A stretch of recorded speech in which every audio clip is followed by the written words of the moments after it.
The woman across the street was watching my children again. I stood at my kitchen window, coffee growing cold in my hands, as Mrs. Chen's silhouette appeared behind her living room curtains. 7:30 sharp, just as Emma and Jake waited for the school bus. Her shadow never moved, never wavered, just stood there like a sentry until the yellow bus pulled away. 3 weeks now. 3 weeks of the same routine. The break-in at our old apartment had taught me to trust my instincts.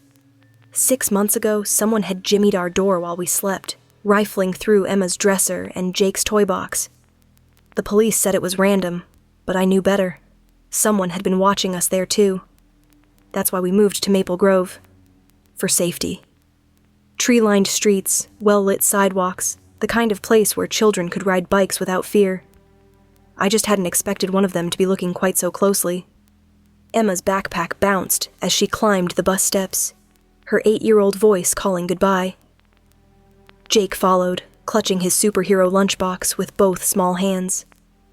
As the bus pulled away, Mrs. Chen's curtain fell back into place with deliberate precision. The watching was over. Until tomorrow. I spent the morning at my laptop, trying to focus on marketing copy, but my desk faced the street. Every few minutes, I found myself glancing up at Mrs. Chen's house. Where our windows showed warm light and family photos, hers remained dark, curtains drawn tight against the autumn sun. Except for that one front window.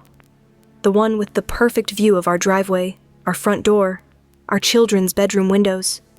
By noon, I documented her routine in a spreadsheet. Marketing had taught me to track patterns, identify behaviors. Mrs. Chen left her house at 2 p.m. every Tuesday and Thursday. Grocery runs, based on the canvas bag she carried to her silver Honda.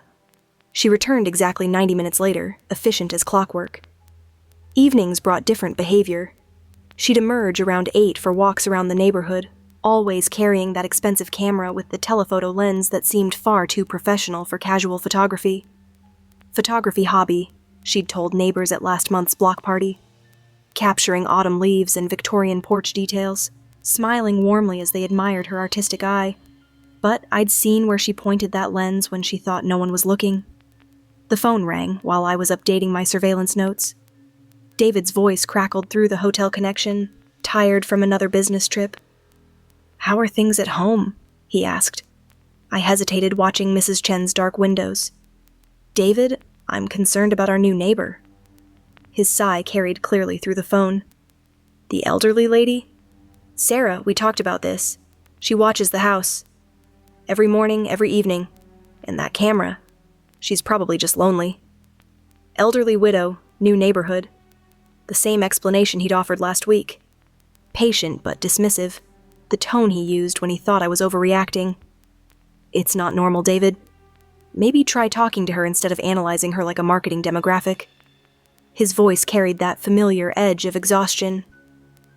After he hung up, I watched Mrs. Chen's evening ritual. She moved purposefully down the sidewalk, stopping every few houses to adjust her camera. When she reached our corner, she paused longer than usual, raising that telephoto lens toward our house. Toward the children's bedroom windows, where Jake's dinosaur nightlight glowed green and Emma's reading lamp cast shadows on the wall. I ducked back, heart hammering. When I looked again, she was gone. But the feeling of being watched lingered like a physical weight on my shoulders.